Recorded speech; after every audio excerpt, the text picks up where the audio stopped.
Hi friends!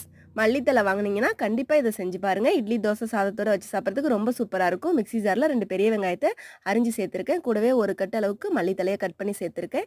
ஒரு 10 பூண்டு பல், 1 டீஸ்பூன் அளவுக்கு ஜீரகம், 2 டீஸ்பூன் அளவுக்கு தனி மிளகாய் தூள், 1 டீஸ்பூன் சாம்பார் தூள், 1/4 டீஸ்பூனுக்கு மஞ்சள் தூள், நெல்லிக்காய் சைஸுக்கு புளி சேர்த்துக்கலாம்.